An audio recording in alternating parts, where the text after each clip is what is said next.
Then poor old Richards got up, and his wife rose and stood at his side. Her head was bent down so that none might see that she was crying.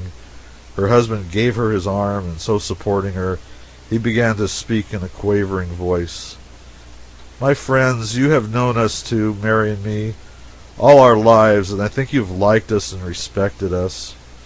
The chair interrupted him. "Allow me. It is quite true, and that which you are saying, Mr. Richards. This town does know you two. It does like you. It does respect you. More, it honors you and loves you." Halliday's voice rang out. "That's the hallmark truth, too. If the chair is right, let the house speak up and say it. Rise. Now then, hip, hip, hip, all together." The house rose in mass, faced towards the old couple eagerly, filled the air with a snowstorm of waving handkerchiefs, and delivered the cheers, all with its affectionate heart. The chair then continued, "What I was going to say is this. We know your good heart, Mr. Richards, but this is not the time for the exercise of charity towards offenders." Shouts of "Right, right."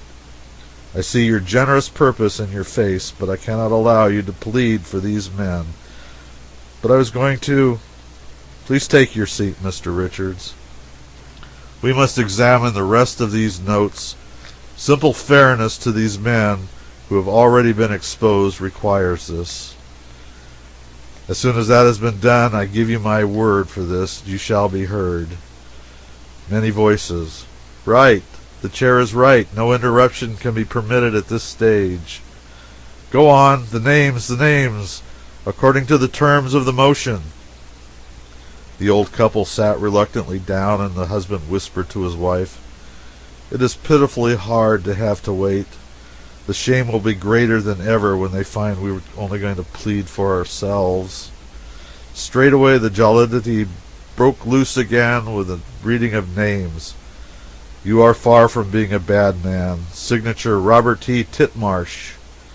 "You are far from being a bad man." Signature, Elephant Weeks. "You are far from being a bad man." Signature, Oscar B. Wilder. At this point the House lit upon the idea of taking the 8 words out of the chairman's hands. He was not unthankful for that. Thenceforth he held up each note in its turn and waited. The House droned out the 8 words in a massed and measured musical deep volume of sound with a daringly close resemblance to the well-known church chant, "You are far from being a bad man." Then the church said, "Signature, Archibald Wilcox," and so on, name after name, and everybody had an increasingly and glorious good time except the wretched 19. Now and then, when a particularly shining name was called, the House made the chair wait while it chanted the whole of the test remark, from the beginning to the closing words. "And go to hell or Hadleyburg, try and make it the former." And in those special cases they added a grand and agonizing and imposing "Amen." The list dwindled.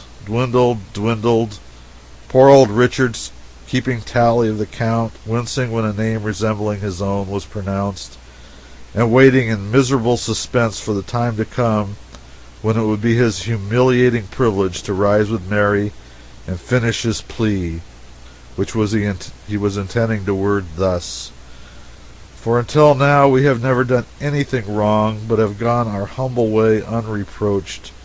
We are very poor, we are old, we have no chick nor child to help us. We were sorely tempted and we fell.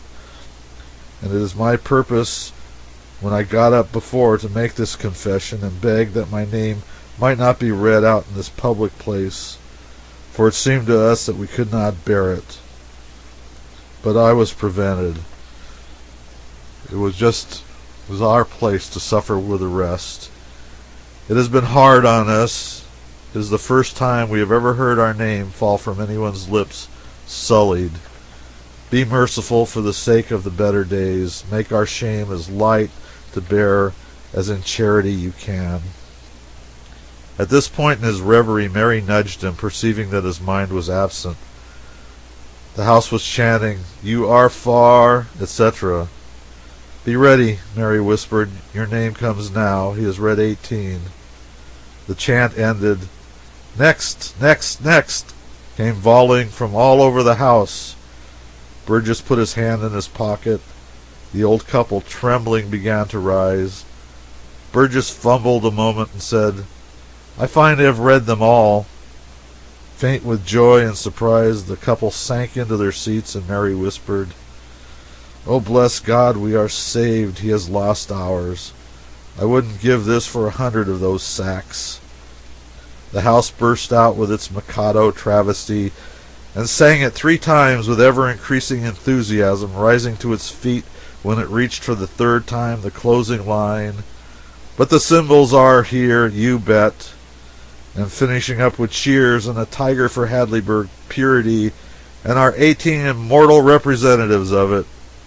Then Wingate, the saddler, got up and proposed cheers for the cleanest man in town, the one solitary important citizen in it who didn't try to steal that money, Edward Richards.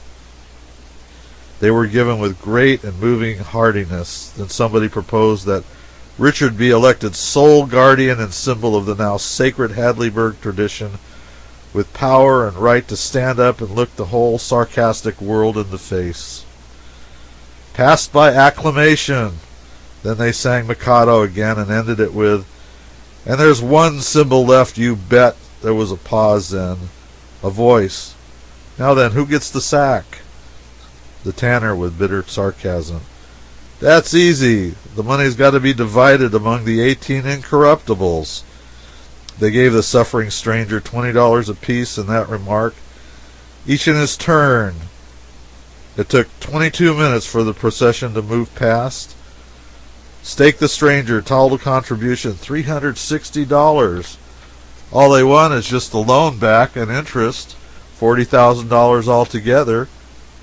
Many voices derisively. That's it. Divvy, divvy. Be kind to the poor. Don't keep them waiting. The chair. Order. I now offer the stranger's remaining document. It says, if no claimant shall appear.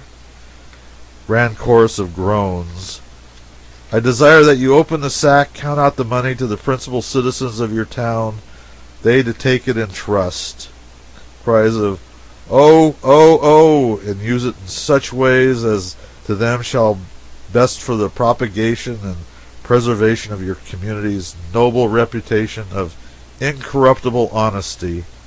More cries. A reputation to which their names and their efforts will add a new and far-reaching luster. Enthusiastic outburst of sarcastic applause. That seems to be all. No, here's a postscript. P.S. Citizens of Hadleyburg. There is no test remark. Nobody made one. Great sensation. There wasn't any pauper stranger, nor any $20 contribution, nor any accompanying benediction and compliment. These are all inventions. General buzz and hum of astonishment and delight. Allow me to tell my story. It will take but a word or two. I passed through your town at a certain time and received a deep offense which I had not earned. Any other man would have been content to kill one or two of you and call it square. But to me that would have seemed trivial revenge and inadequate, for the dead do not suffer. Besides, I could not kill you all, and anyway, made as I am, even that would have not satisfied me. I wanted to damage every man in the place and every woman, and not in their bodies or in their estate, but in their vanity, the place where feeble and foolish people are most vulnerable. So I disguised myself and came back and studied you. You were easy game. You had an old and lofty reputation for honesty, and naturally you were proud of it. It was your treasure of treasures, the very apple of your eye. And as soon as I found out that you carefully and vigilantly kept yourselves and your children out of temptation, I knew how to proceed. Why, you simple creatures, the weakest of weak things is a virtue which has not been tested in fire. I laid a plan and gathered a list of names. My project was to corrupt Hadleyburg, the incorruptible. My idea was to make liars and thieves of nearly 100 smirchless men and women who had never in their lives uttered a lie or stolen a penny. I was afraid of Goodson. He was neither born nor reared in Hadleyburg. I was afraid that if I started to operate my scheme by getting any letter laid before you, you would say to yourself, Goodson is the only man among us who would give away $20 to a poor devil, and then you might not bite at my bait. But heaven took Goodson. Then I knew I was safe, and I set my trap and baited it. It may be that I shall not catch all of the men to whom I mailed a pretend test secret, but I shall catch most of them if I know Hadleyburg nature. Voices. Right, he got every last one of them. I believe they will even steal ostensible gamble money rather than miss poor tempted and mistrained fellows. I am hoping to eternally and everlastingly squelch your vanity and give Hadleyburg a new renown, one that will stick and spread far. If I have succeeded, open the sack and summon the Committee of Propagation and Preservation of the Hadleyburg reputation. A cyclone of voices. Open it, open it. The 18 to the front. Committee on Propagation of the Tradition. Forward the incorruptibles. The chair ripped open the sack and gathered up a handful of bright, broad yellow coins, shook them together, then examined them. Friends, they are only gilded discs of lead. There was a crashing outbreak of delight over the news, and when the house had subsided, the tanner called out, By right of apparent seniority in this business, Mr. Wilson is chairman of the Committee on Propagation of the Tradition. I suggest that he step forward on behalf of his pals and receive in trust the money. 100 voices. Wilson! Wilson! Wilson! Speech! Speech!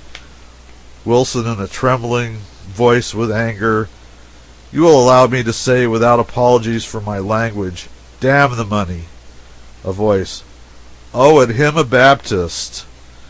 A voice. 17 symbols left. Step up, gentlemen, and assume your trust. There was a pause. No response. The saddler. Mr. Chairman, you've got one clean man left anyway, out of the late aristocracy, and he needs money and deserves it. I move that you appoint Jack Halliday to get them up here and auction off that sack of gilt $20 pieces and give the result to the right man. The man whom Hadleyburg delights to honor, Edward Richards. This was received with great enthusiasm, the dog taking a hand again. The saddler started the bids at $1. The Brixton folk and Barnum's representative fought hard for it. The people cheered every jump that the bids made. The excitement climbed moment by moment higher and higher. The bidders got on their mettle and grew steadily more and more daring, more and more determined. The jumps went from $1 up to $5, then to $10, then to $20, then $50, then to $100, and then